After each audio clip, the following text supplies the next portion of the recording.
Good afternoon. My name is Nuno, and I'm the Director of Research and Innovation at Nightingale Hammerson. We are very pleased to welcome you to our new webinar with Dr. Ros Taylor and Polly Landsberg to talk about My Relative is Dying, What Help Can I Access? To give you a bit of background, Reach by Nightingale Hammerson is a new charitable initiative that aims to support people to live better for longer at home. And in order to do it, we do webinars, and we've got several practical advice contents in our website and YouTube channel. So for today's webinar, if you need captions, please go to the More at the top of your screen, and you can add captions so that you can see what our speakers are saying. The recording is going to be available on the Reach by Nightingale Hammerson YouTube channel in the next few days, so you will be able to see everything that has been said again. There will be time at the end for question and answer, so you can either write your question in the chat, or you can simply raise your hand, and then we'll give you the time to, or the opportunity to ask your question. I would also like to invite you to follow Reach by Nightingale Hammerson on LinkedIn, Facebook, and YouTube. So today we've got Dr. Ros Taylor, that is the Medical Director at the Harlington Hospice, and Polly Landsberg, that is the Palliative Care Manager at SweetTree Home Care Services. They are going to give very practical insights about what happens when someone is dying, but also what help can you access in order to make it possible for someone to die well at home. So let me start by introducing Dr. Ros Taylor, palliative care consultant. And Ros, thank you so much for being with us, and the stage is yours. Thank you very much, Nuno.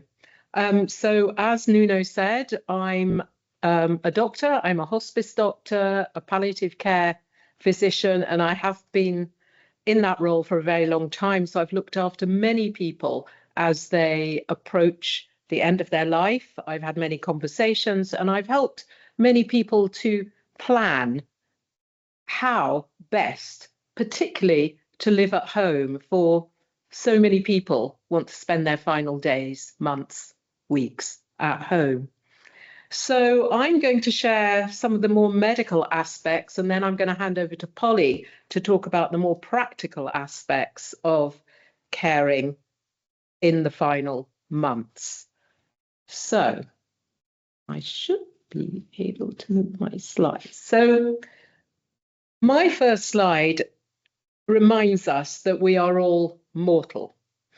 And I know this sounds ridiculous, but I've never met an immortal person, but a lot of doctors and a lot of my patients and a lot of residents in care homes believe they are immortal. We believe we're going to live forever, and that sometimes drives the wrong decisions to be made, the wrong medical interventions. You know, people take statins right up until they're 102. Now, you have to live for several years to get the benefits of statins to lower your cholesterol. So you really, it's a tablet burden. There are many books about how to live forever, but I can reassure you that you're probably wasting your money. But if you want to read about them, there's a great book by a philosopher called Stephen Cave called Immortality. If you want to read about the science of living longer, we all want to live longer, but we all want to live better for longer. But we might not want to live forever. I've got a picture here of an 103-year-old on a skateboard. That will not be me. So there we are.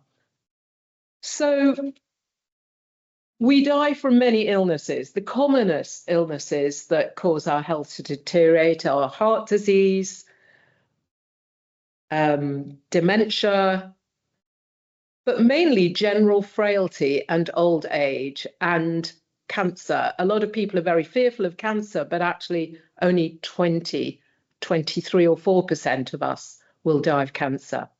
And the picture on the right of my slide shows that these illnesses have different trajectories. So with cancer, you might have lots of treatment and then deteriorate quite suddenly when the cancer progresses towards the end of your life.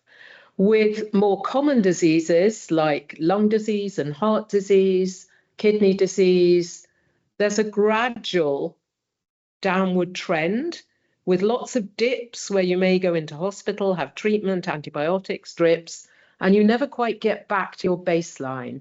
And often that's the time to start thinking ahead. And then the bottom line, the green line, is a pattern that's going to affect many of us, where we gradually become older and more frail, perhaps with some cognitive loss, signifying dementia. And these journeys are important, these shapes are important, because they give us an opportunity to think ahead. So this slide mentions time to talk. And the most important question that we all need to talk about with our families is what matters most if my health deteriorates. And it's really interesting. We as doctors, I don't know what will happen, but I do know what might happen. And sharing those trajectories is really important. And we're not very good at sharing trajectories. We always think that people will get back to where they were, but in my experience, people don't. So what do you need to talk about? We need to recognize that changes are happening, that mobility is changing, that people's energy is changing. And there's a great quote at the bottom of this slide from Dostoevsky. That's difficult to say. Russian novelist, most of the suffering in this world comes about by leaving things unsaid. And I know in my own family, there were lots of conversations that should have happened that didn't happen in a timely way. And that's a source of regret. I'll tell you more about that later. So what are the decisions that we need to make as our health is changing? I don't know who you are, who's watching this webinar, but many of you may be caring for parents or sisters or brothers. You might be people going through illness yourself. But the decisions are things like, where would you like to be cared for, particularly when things get really difficult? Do you want to be in a care home? Do you want to be at home? Very few people want to be in hospital.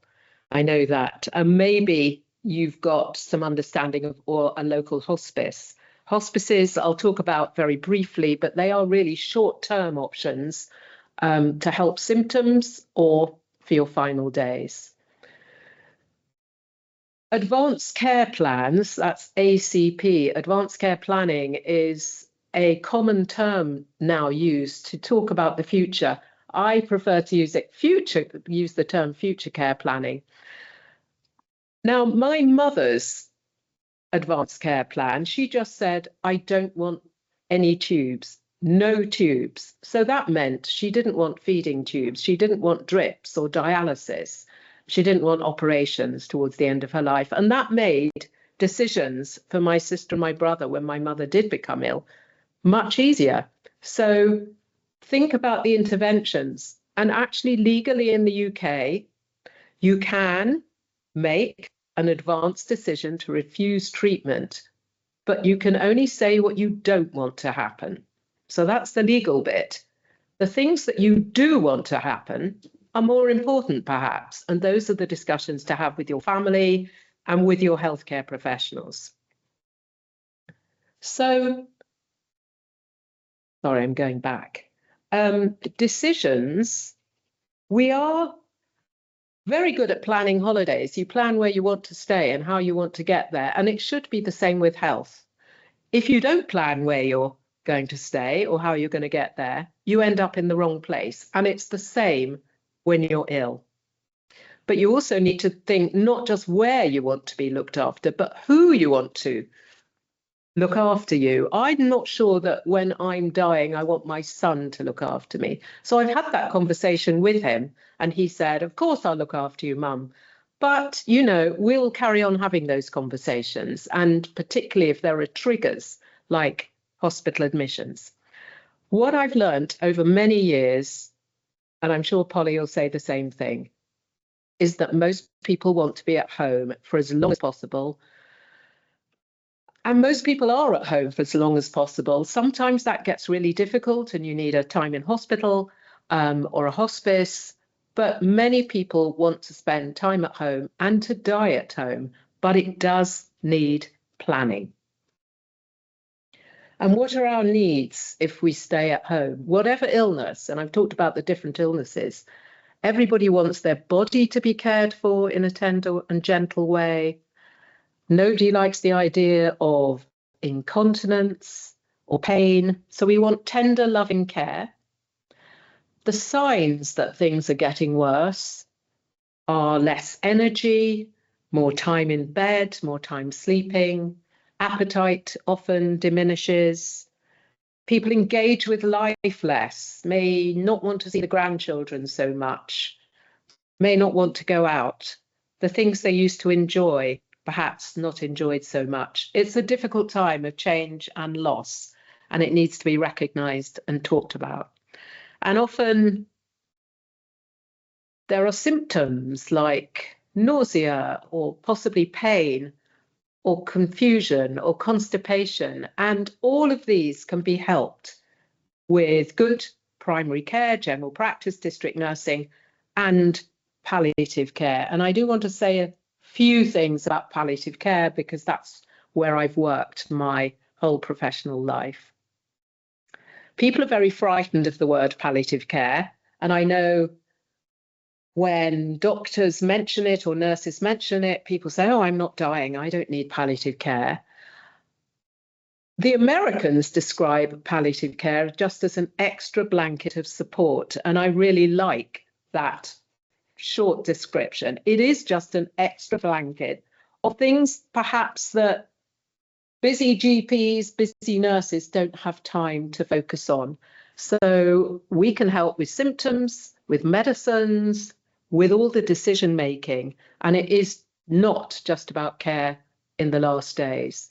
I often look after people for months, perhaps sometimes years, during the phase of treatment. I would see a hospice, a local hospice, if you've got access to one, as a hub of confidence and competence where you can get a lot of information and support. Many hospices have outreach teams who would work with home care teams and district nurses. One of the things that I do a lot in my day-to-day work is look at people's medication. The average number of medications when people are deteriorating is about 10, sometimes more, and that's a big burden to take so many tablets. So I go through medication, and it's important to remember that things that used to help perhaps 20 years ago are no longer of benefit now, and we should focus on comfort. And there are many ways of giving medication, particularly if swallowing becomes more difficult. There are patches, there are things that melt on your tongue, there are, of course, injections. I'm actually working on a protocol for needle-free care towards the end of life. So there are many ways of keeping people comfortable, for helping breathing, helping appetite, helping nausea, helping bowels to work. There is a lot of expertise, and you're going to hear more about that from Polly. And there are some truths and myths about palliative care that I'd really like to share with you. I've already said you don't have to be dying to receive palliative care. Many people are frightened of the word morphine. It's an ancient, well understood painkiller that in the right dose will help you live longer and better. If you're in pain, you don't go out, you don't eat, you don't sleep.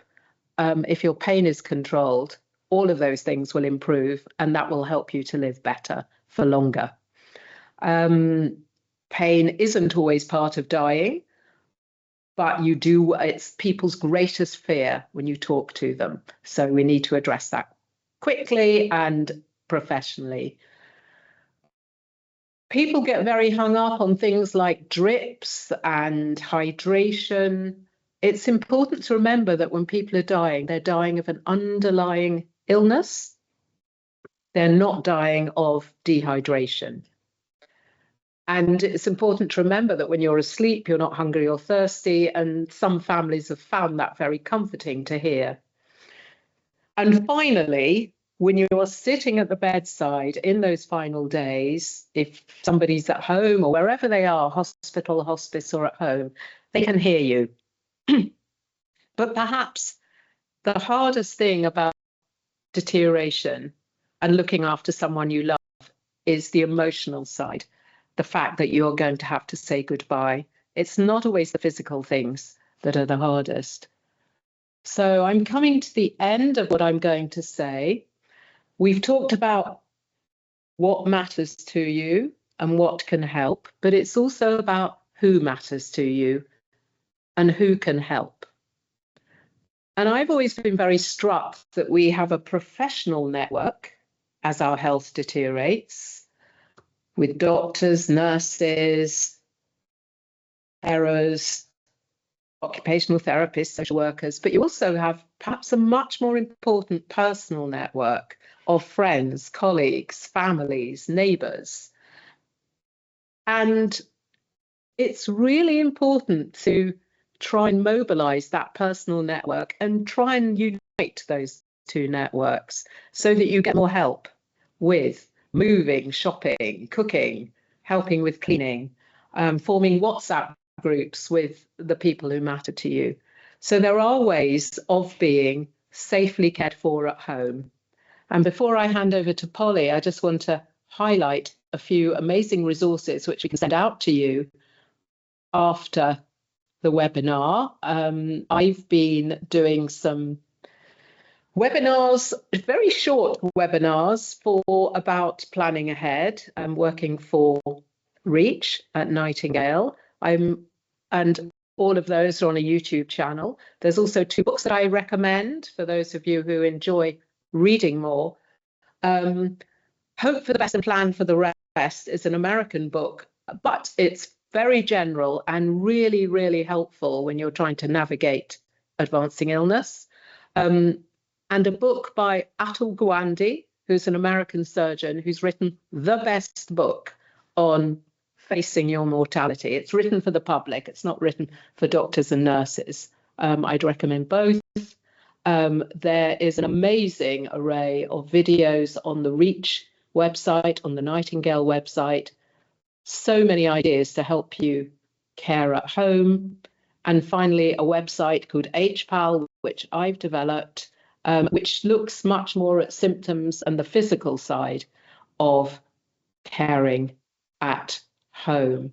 So I hope in this brief introduction to what happens when we get ill and what you need to think about, I hope that I've generated or provoked you into some questions and some learning. Thank you very much.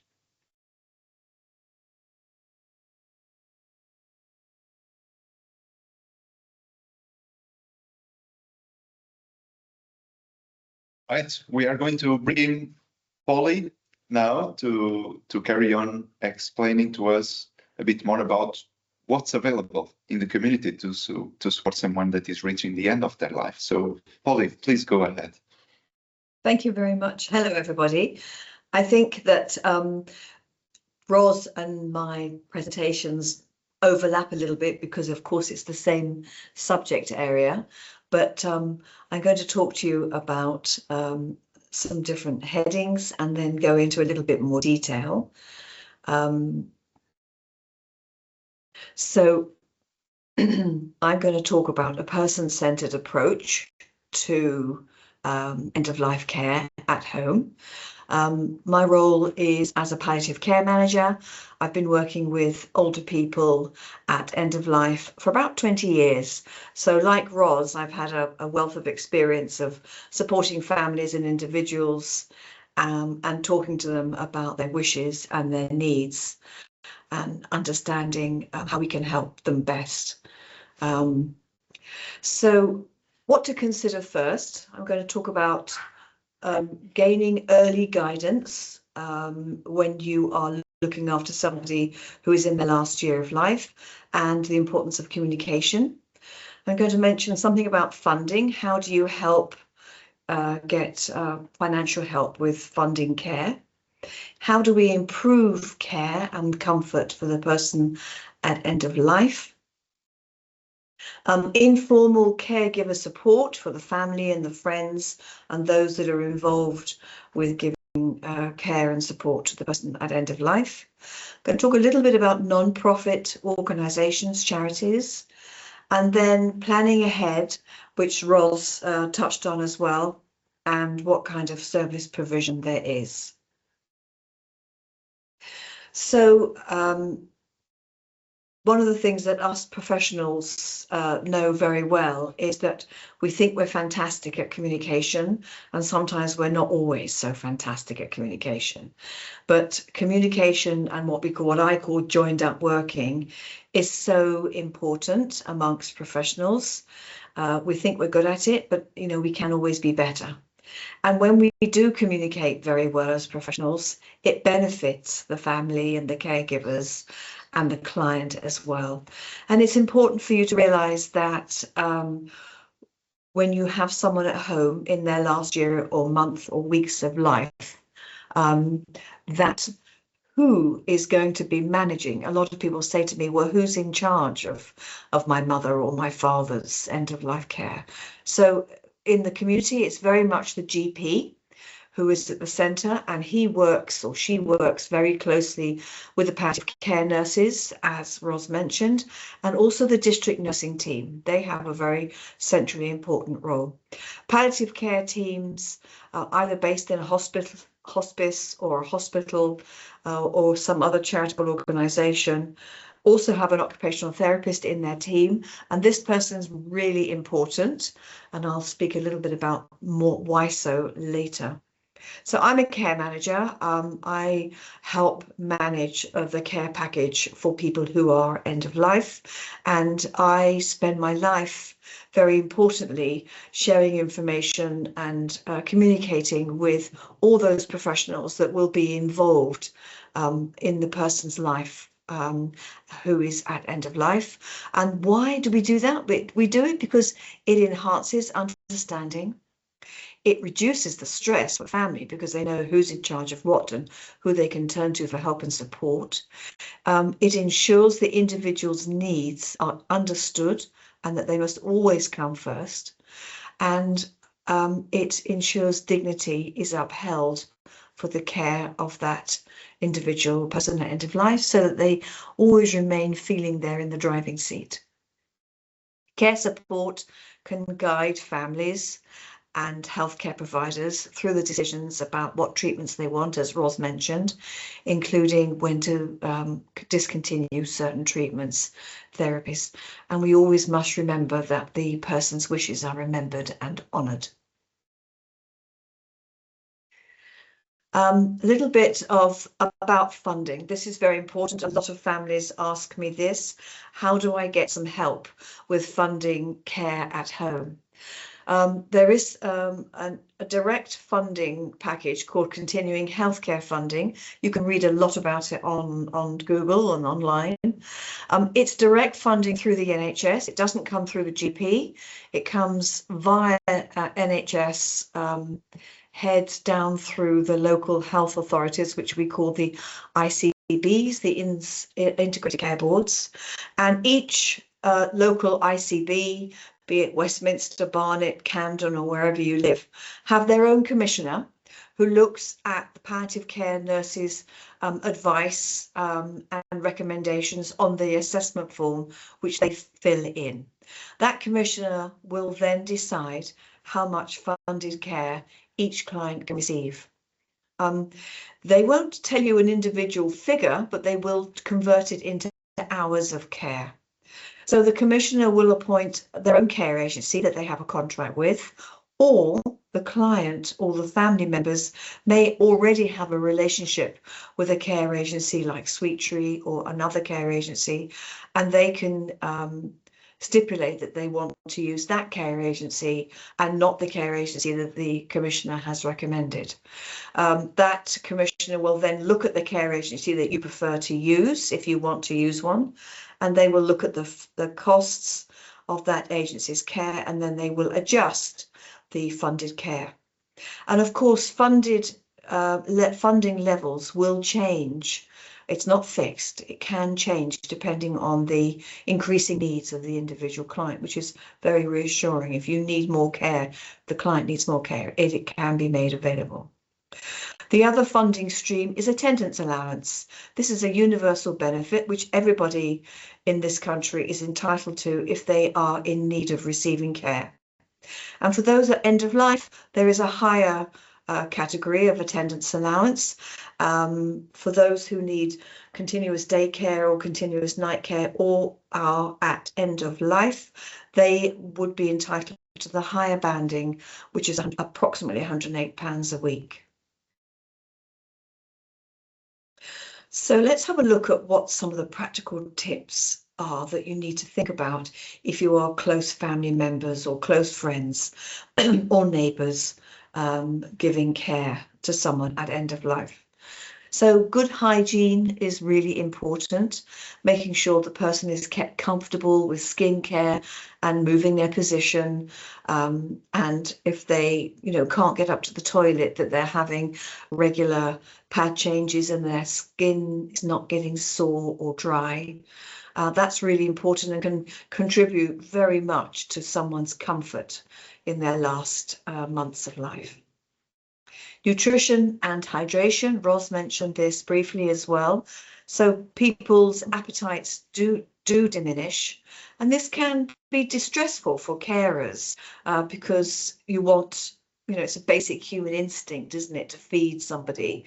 But appetite does change, it does shrink, and also sometimes people swallow changes. They can't swallow solid food anymore, but they might be able to swallow softer foods like yogurt or milkshakes or smoothies.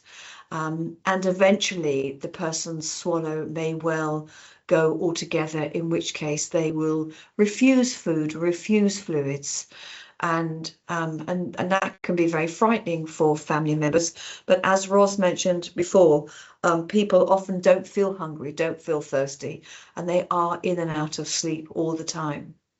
So at SweetTree, we make sure that our clients in this stage have very regular mouth care to make sure that their mouth is moist, their lips are moist, and that their mouth is freshened up. And we give individual advice to families about how to maintain good and comfortable mouth care. Maintaining a suitable environment. Sometimes people move into a lounge or a dining room with specialised equipment, or maybe they're in their bedroom and that's modified to meet their needs. But it's important to keep that room homely and comfortable and warm and not too hot and not too cold. Sometimes clients like music. I always ask clients what music they like to hear and what do they like to listen to. So music can be used to create a relaxing environment and an interesting environment. And as Ros very importantly mentioned, someone's hearing is the last sense to go. So they can be comforted by listening to something they like. I also say to my carers, this is this person's bedroom, or this is this person's lounge. So keep it looking nice, fresh flowers, sunshine through the windows, and making it look nice and not like a storeroom for equipment. Sensory impairments are very important to consider. Have we kept glasses on the client's face so that they can see when they are awake? They can see who's talking to them. Making sure that their hearing aids are recharged and cleaned and have new batteries in, because obviously they want to be able to hear when you're speaking to them.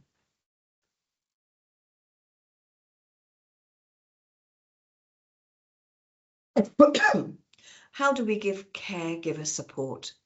So, end of life is a very emotionally challenging time for both the individual at end of life and their family members and their friends and close friends and neighbours. So at SweetTree, we focus very much on the primary caregivers as well as the client at end of life. And we give a lot of support to those caregivers on a daily, weekly basis. We meet with them regularly, we talk to them, we've asked them how they are, how are you feeling, what are your worries, how else can we help you? So we focus on the caregiver as well as the client to make sure that everybody is singing from the same song sheet and it's understanding what's happening, what's going to happen going forward and how else they can get support. Even something really important like out of hours telephone numbers. Who do I call if my mother or my father's condition suddenly changes in the middle of the night? Where can I turn to for support? And there are many charitable organisations that family caregivers can access to for support.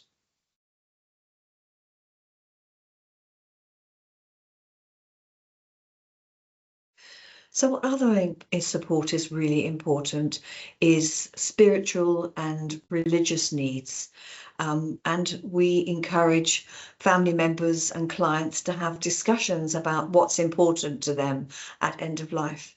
And Ros touched on this with advanced care planning and having discussions.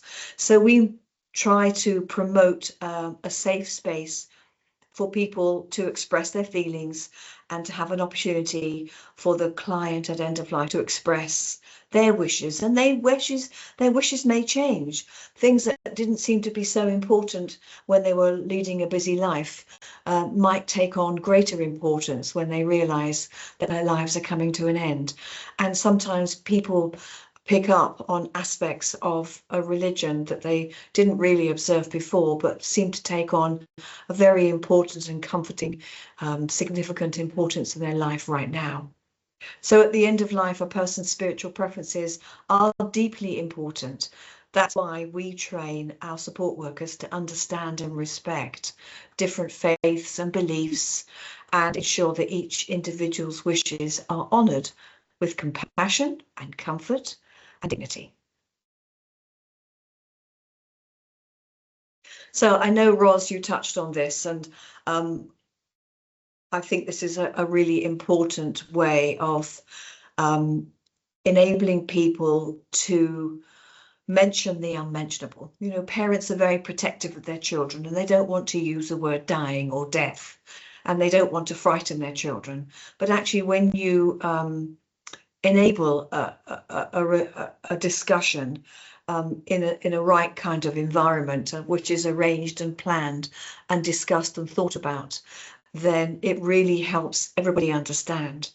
And a lot of people have said to me, you know what, it took away the guilt. I didn't want to feel guilty that I didn't give enough care or the right care to my mother, but actually knowing what she wants and what she doesn't want, and knowing that the way I feel about it is different to the way my sister might feel about it, but it's okay because we've talked about it, we've discussed it, and that we respect everybody's different views and needs. So having these guided discussions can really help navigate the emotional roller coaster of grief and loss. And it allows individuals to express those wishes that they were frightened to mention. I don't want to, say to mummy, I know you're dying, but actually if your mother can actually mention that and use those words in a secure, held way, then everybody is much clearer and more able to know that they're doing the right thing. So it also helps us as care providers to give good service provision in our care plans so that we know exactly what everybody needs. So thank you very much for listening. And if anybody has any questions, I look forward to being able to hear those questions.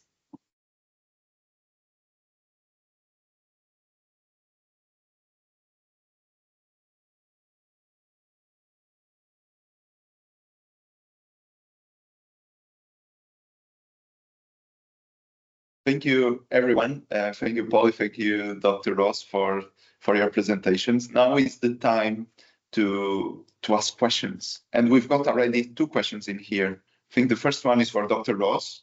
It is from Amanda Whitehouse. She would like to know more about the needle-free treatments that you suggested during your presentation. Okay, thank you very much for that question. Well, nobody likes needles, and at the moment, unless you have a really attentive district nurse team or care team with nurses who are able to give injections, you're always waiting for an injection for pain or for nausea. So there are 2 ways forward for this.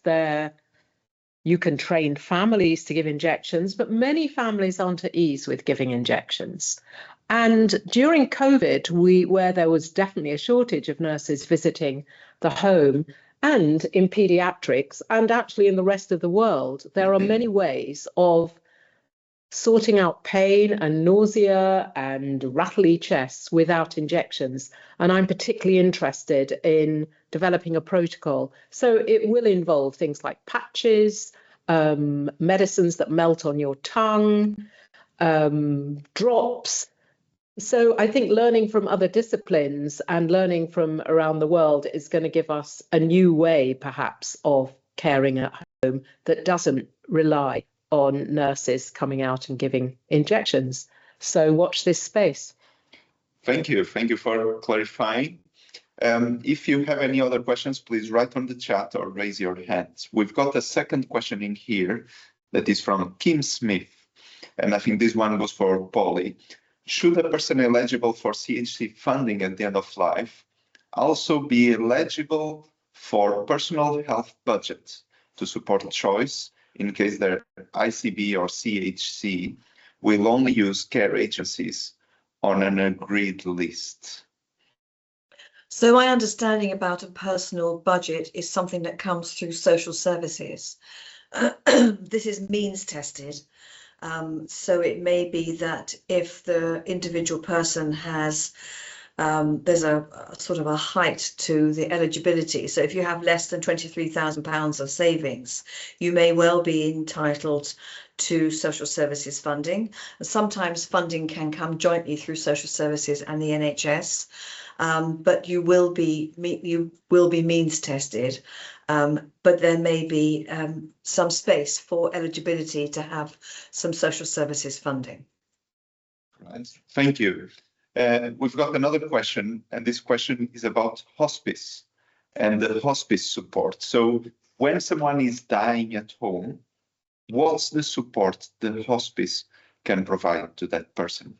Because there's district nurses, there's domiciliary care agency. So what's the role of each of these elements? Maybe Dr. Ros, if you'd like to answer. Okay.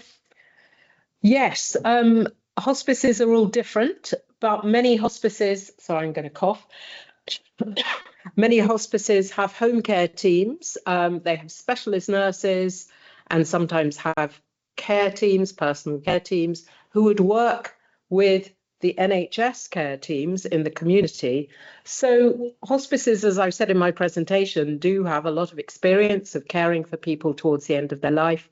And it's all about meshing all the teams together so that you're not overwhelmed by people coming into your house. The network needs coordinating, really. But hospices, if you live in the catchment area of a hospice, can often be a source of information and maybe a source of expertise, a visiting nurse providing oversight, working with the personal care team, liaising with the GP, discussing decisions, maybe suggesting a short admission to the hospice if symptoms are uncontrolled. So hospices can help, and you shouldn't be frightened of them, and you can always visit or talk to one of the leading nurses in the hospice to find out what home care support is available. Thank you. Now we touched on the coordination elements of the care at home. So if someone is at home let's say, is reaching the end of life, has got a care package with 4 visits a day from a carer, and they have visits from district nurses, and they've got visits from the GP, and they've got visits from the hospice team. Who coordinates all these teams? Polly or Ros, Dr. Ros? Well, I was going to say, I mean, Polly can definitely advise, but what I've seen is people falling through the gaps and not enough coordination. So lots of services, but still some serious gaps where nobody has noticed something. So sometimes you can have too many teams involved. And Polly, what's your take on this? Somebody needs to coordinate. You're right. You're right. It's so important. And this is the whole communication again, isn't it? So when I'm involved, we're very proactive, and our support workers write a daily care record and keep us informed. So if there's anything, if the client seems to be in more pain, I'll pick up the phone and call the palliative care nurse. She may then phone the district nurse and get the district nurse to come round and give more additional pain relief. She can also contact the GP because maybe something additional needs to be prescribed, or one medicine might not suit anymore and a different medication needs to be thought about. But also people's needs change, and it might also be that the carer or the care manager has identified that we need some additional equipment.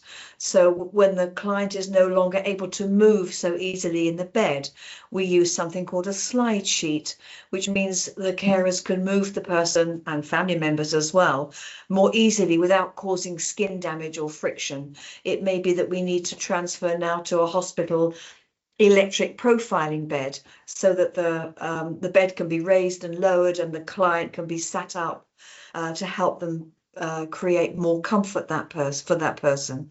So this is something at end of life I'm often visiting daily or every other day in order to make sure that we are responding to the client's changing needs, and they really can change day by day at end of life, and so we need to be very on the ball and keeping everybody informed and involved.